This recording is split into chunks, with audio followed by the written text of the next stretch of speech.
Good evening, everyone. My name is Dr. Martin Rovers, St. Paul University in Ottawa. Welcome to the first of our Psychology for Everyday seminars. My topic tonight is Hugging the Growling Bear, Avoidant Men in Intimate Relationships. We all want to be in an intimate relationship. We all want to be loved, as Virginia Satir says. And when we look at that a little bit more closely, we have to go back to look that our first school of love was our family of origin, for better or for worse. Depending on what we learned in that school of origin about love, about communication, about partnership, we would have developed into some sort of lovers with a wound or two. We each do have a wound or two, and especially in love relationships. Perhaps the wound is about not feeling good enough or not feeling comfortable enough in an intimate relationship. It could be a certain esteem that we have, a certain self-image that we have, and therefore these are some of the everyday living wounds. There's also attachment wounds. Now, on the positive side, some people, a lot of people, have a secure or fairly secure attachment style.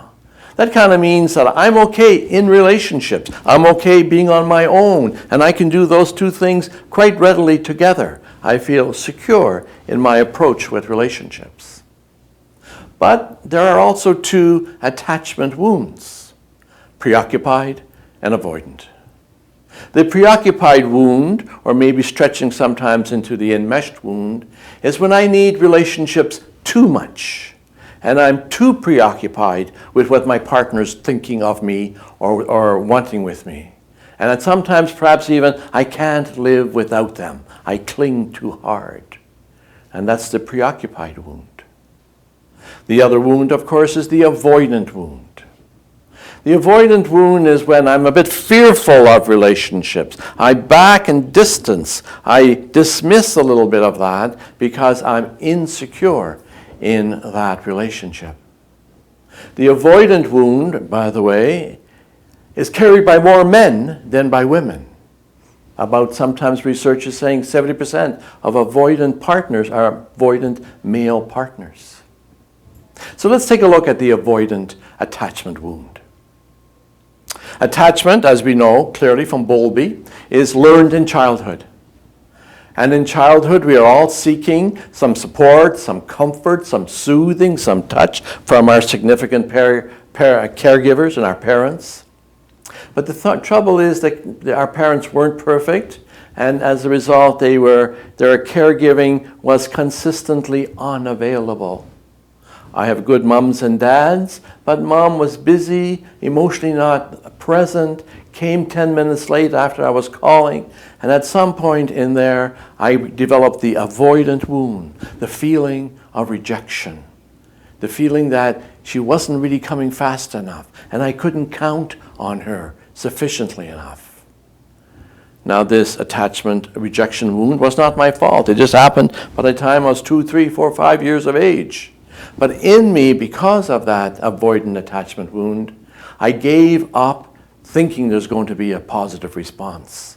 I became avoidant. I became dismissive. I went to my own room. I went to my own space for my own protection because I didn't believe she would be there for me, or at least not there for me sufficiently enough. And my attachment avoidant wound developed. From childhood, it becomes simply an internal working model that lasts me right into adult life, and especially into adult romantic relationships.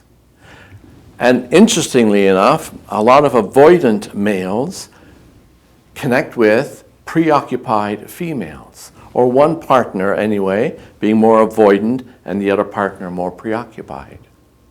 So what happens in this avoidant attachment dance? Every relationship has conflicts and threats. There could be a fight, there could be a word, there could be a disagreement. It happens all the time, often enough. And what happens in the avoidant, therefore it provokes anxiety in me, shame in me. What did I do? What did I do wrong? What did I do not enough of? And to comfort that a bit, like in my childhood, I would go seek some closeness with my partner. Except it's not the right time. It may not be the right way. I may have been too slow or too dismissive, and my partner, as they can do, responds negatively. When I see that in their eye, when I see that in their words, when I see that in their tone, it goes inside me and I regress back to childhood, to the childhood avoidant wound. And as a result, I feel rejected again, and I see that my partner's unavailable again, just like my parent was when I was a child. And I do the same dance again. I give up. I avoid connection. It's not trustworthy. I don't think my partner is going to be there for me. I suppress my feelings, I suppress my wants, and I distance myself from my partner just because I don't trust the whole process. And I can stay in that distant space for hours, maybe days even, until finally I get back into a kind of myself, and life goes on as if nothing happened. But something has happened, and there will be a relationship conflict again. There will be an emotional threat again. And as we do this dance again and again, the relationship is hurt. We avoidants have great trouble when our partner responds negatively, when there is partner conflict, when there is disagreement in that. And as a result, we back away. Avoidant men have learned that in this avoidance, we come with the positive side that says, it's important for me to feel independent and self-sufficient. I have a great self-sufficiency. I have my own space. But in that, of course, I am suppressing and hiding my feelings, or my want for connection, or my fear of aloneness. I develop distancing strategies, which are not necessarily the most healthy, but I've only done that because I'm scared to step in. I'm scared of the relationship. And so we give up and we avoid connection, sometimes in our own space, sometimes in our own aloneness. Not a good place to be. And so avoidant men need to heal that wound, need to heal the anxiety and the distancing that happens in that wound. Here are some thoughts for healing. First of all, we need to know that avoidant attachment was born in childhood, was not our fault. But we're adults now, and it is my responsibility. I have to initiate the work of healing my own wound. Yes, we all want to be loved, for sure, but love, after the honeymoon is over, does take work, and that's my job. We can be thoughtful and mindful a bit by stopping the shaming. You know, it's not that there's something wrong with me, it's that there's a wound in me. And of course, I've got a partner that may have a preoccupied wound as well, and we choose partners of equal woundedness.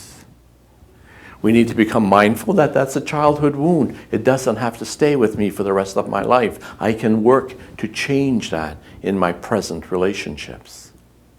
I can be mindful that my partner is probably preoccupied and they have their own wounds, and one of their wounds is to pursue for relationships. They come after you a little bit to say, come on, get into this relationship. Sometimes it can be done angrily. Sometimes they can sound like a growling bear. What they're really inviting us to do is they're fighting for the relationship. They're inviting us to step on in. And so the two main healing processes for avoidant men is stepping into the relationship by talking, by expressing our needs, by expressing our feelings, by even expressing our fears. I'm scared of this relationship. I'm scared when you get angry like that. I run, I avoid.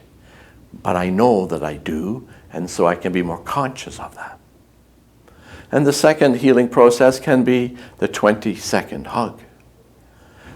Neuroscience has shown us that when we hug for 20 seconds, it loosens all the chemicals in our body and in our brain to say, this is comfort, this is comfortable, this is connecting. I feel a little bit healed, and I don't have to run away from my partner.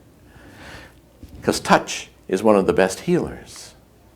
So coming to hug the growling bear becomes, in fact, one of our best healers as avoidant men. Fearful though it may be, but through couple therapy, for example, these talks are given by Capital Choice Counseling Group, through couple therapy, we can learn to put that together and do the healing of the avoidant wound, the healing of the preoccupied wound, and become a better couple. Hugging the growling bear is one of the good healings for avoidant men. Thank you and good evening.